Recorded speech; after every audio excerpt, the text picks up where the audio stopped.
everybody, it's me, Jose Segura, SMEA President. Welcome to another episode of Fireside Chat with the President. It's great to be here. We got a lot to cover, so let's get going.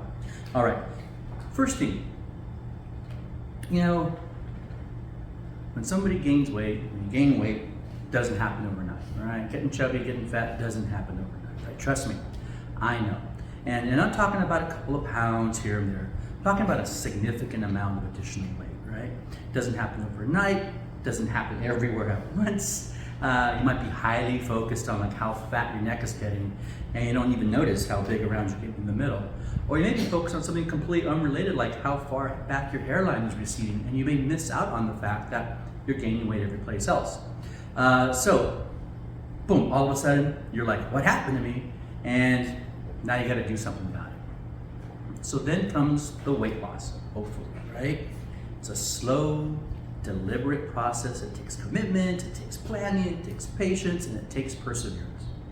This process requires a change to what you've been doing, including things like changing your diet, your eating habits, your exercising habits, even your mindset and your lifestyle, right? This process is not measured in days and hours. This process is measured in months, maybe even in years. And so if you do it right, if you really commit to the process, you won't just lose weight. You won't just get back to where you were. You'll get to a whole new, better place that sees you living a healthier and a more fit lifestyle. Now, use this same analogy and apply it to our district. There are so many things going on. I'm getting so many questions about a lot of different things that are happening in our district, and I can't really address every single one. But hopefully, this analogy helps you to understand that the district didn't gain weight, but it definitely spent the past few years heading in a direction that finds us in our current situation. Just listen to the public comments from this week's school board meeting. Go back to the email this video was attached to. There will be a link in the text version of what I'm sharing with you right now. This will give you a sense of what folks are concerned about around our district. All those things didn't just happen overnight, and many of us were not aware of everything because we have been focusing on some things. It took time to get where we are, and it will take time to get us back on track to someplace better. I believe our new superintendent, along with the support from our school board, is committed to doing just that. So if you go back to the email this video was attached to, at the end of this segment, you'll see a link that says, just listen to Dr. McDuffie's closing remarks from the school board meeting. So if you want to hear directly from Dr. McDuffie, our new superintendent, please go back, click on that link, and you can hear his closing remarks from this past Wednesday's board meeting. As our district, right, attempts to not only lose weight, to get back to a place where we're more fit, we're healthier, and we're moving in the right direction. Gallery walk. Hey, real quick, I want to thank everybody who came out to participate in the gallery walk. It was really awesome to see you all, be able to chat with you, kind of walk through the gallery with you as we kind of looked at all the different categories and all the different themes that were presented.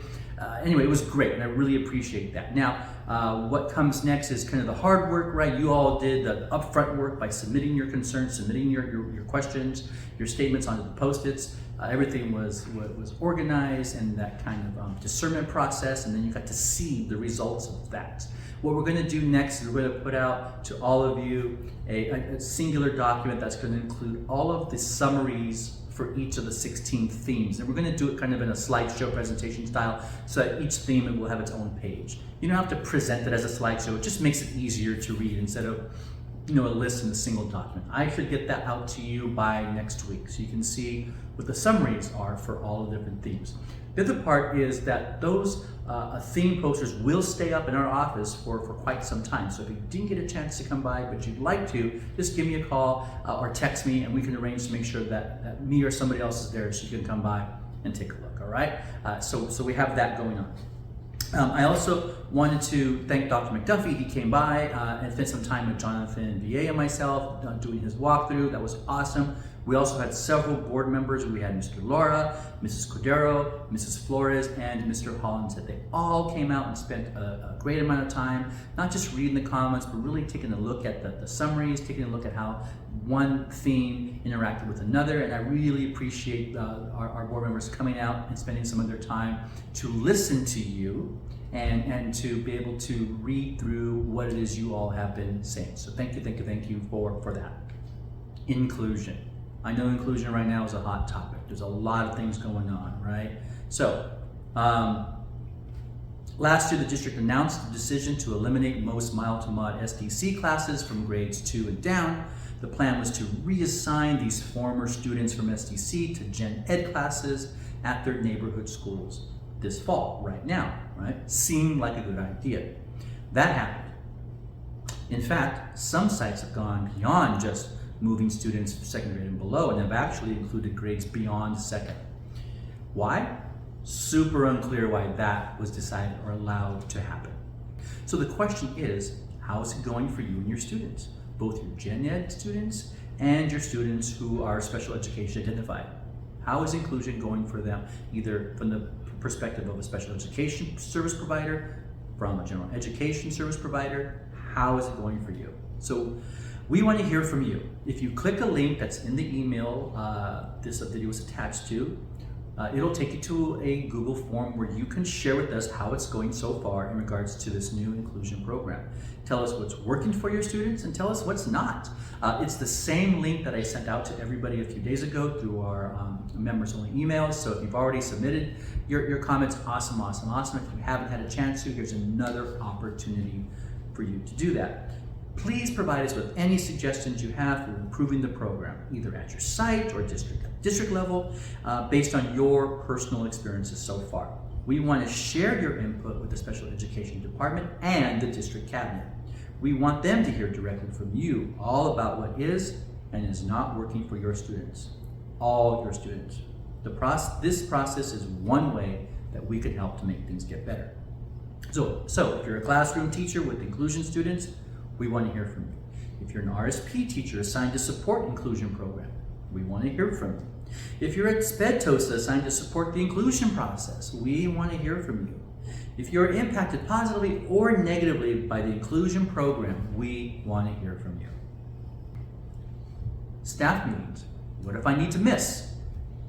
Great question. We have been getting this question from folks, so we thought we'd put it out in this format. So you are coming up on a staff meeting day, you know you have something that you need to attend to, a doctor's appointment, you have to, whatever it is you have to have going on. I'm not going to start putting labels on it because you decide how you need to use your time.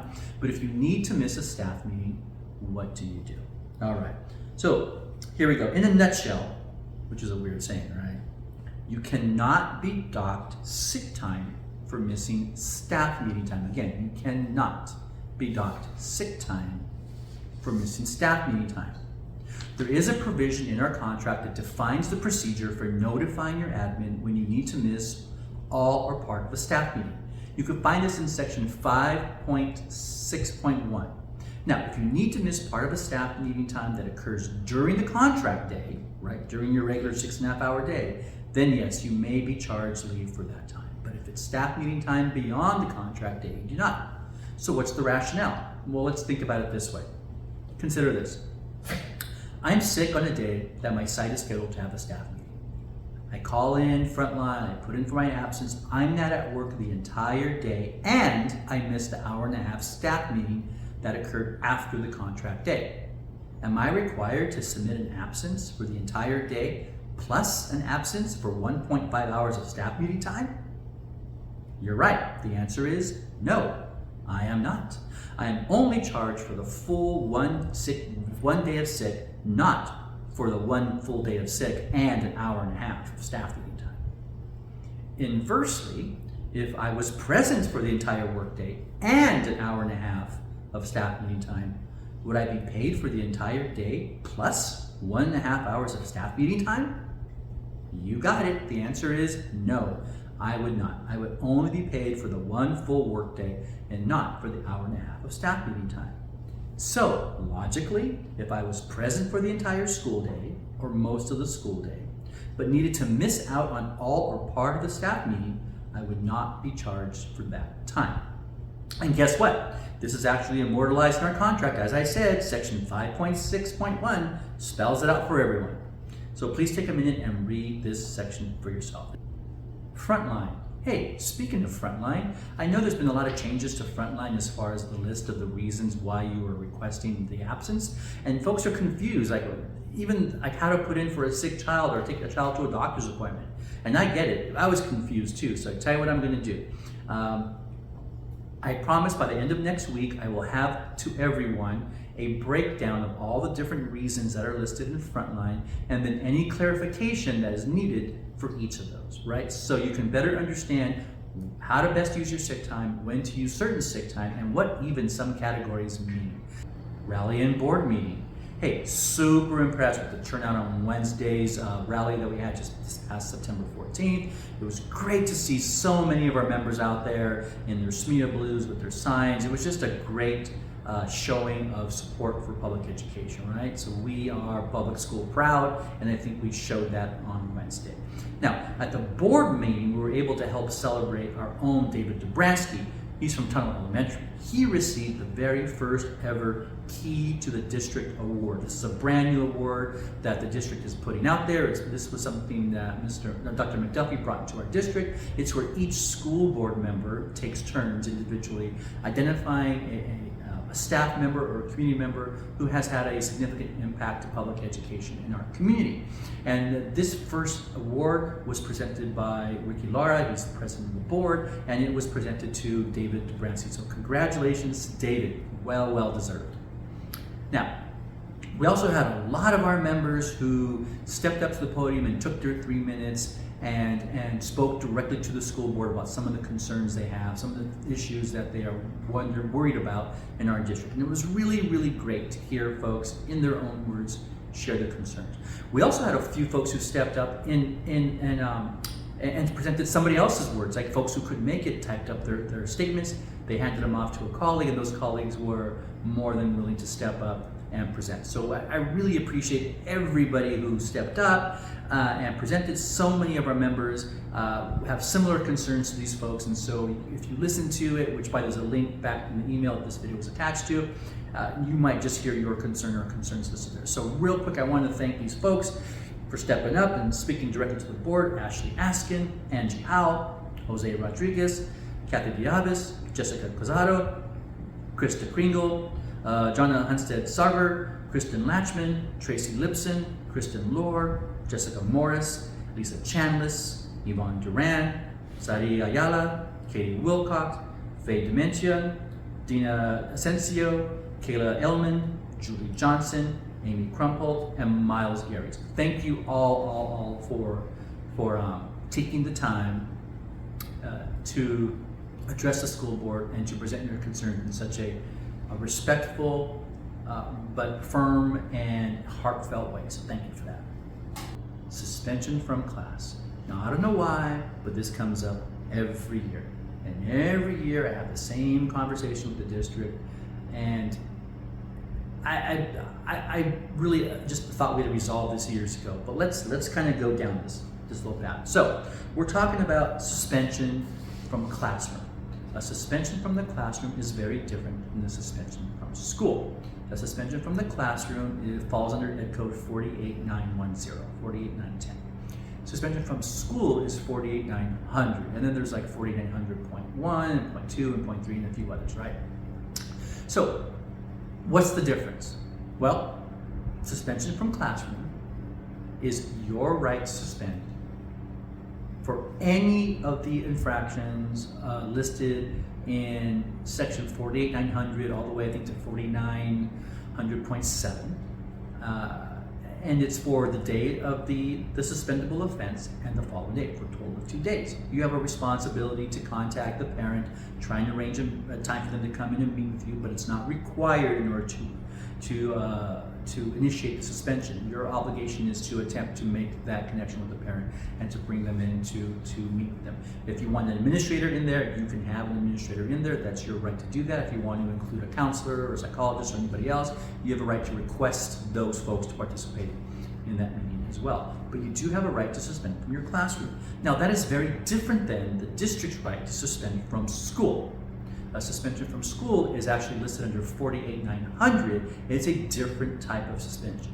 Our legislators were very specific and very careful to differentiate the two different types of suspensions. Again, suspension from school is done by your administrator or by the governing board. A suspension from the classroom is done by you. And any and all students can be subject to a suspension from the classroom. And so when I say any and all, that's exactly what I mean. It doesn't matter if the kid is regular ed or is special education identified. All students are potentially suspendable from the classroom by the classroom teacher. If you're a multiple subject teacher, that would mean your specific individual class. If you're a general education teacher in an elementary classroom, then that means your entire day, because your class is singular and is the entire day. And so I just want to be really, really clear on that. That suspension from class is not about interacting or competing with district or school suspensions. There is ed code that states that a student cannot be suspended for more than 20 days from school. And actually there's a provision in there to go all the way up to 30 days if certain circumstances are met. But anyway, that doesn't apply to classroom suspensions. It just doesn't. There is language about triggering a manifestation termination meeting after 10 suspensions for a student identified as having special needs. That again does not apply to the classroom suspension by a teacher. If you are an elementary teacher and you suspend from your classroom, the student cannot be placed in another teacher's classroom. If you are a junior high teacher and your student is suspended from your classroom, they cannot be placed in another teacher's classroom. They would need to either go into a class that is specifically set up for students who have been suspended from class, like an OCS type of center, or those students go home. The other option would be to house them in the office someplace where they're managed by administration. That could be an option. The law does not say they have to go home. It just says that they can't be in your room still, the teacher who suspends, and they can't be in the room of another teacher during the time of the suspension or the classroom suspension. So I just want to make sure that we have all that ironed out. Again, this comes up every year, and I don't know why, because we talk about it every single year. All right, that's all I got for you today. Hey everybody, have a great weekend. We're already rolling past the midpoint here in September. It feels like the school year just got started, but time flies and you're having fun, right? So have a great weekend. Do things that bring you joy, spend time on that, and then we will see you all next week. Bye everybody.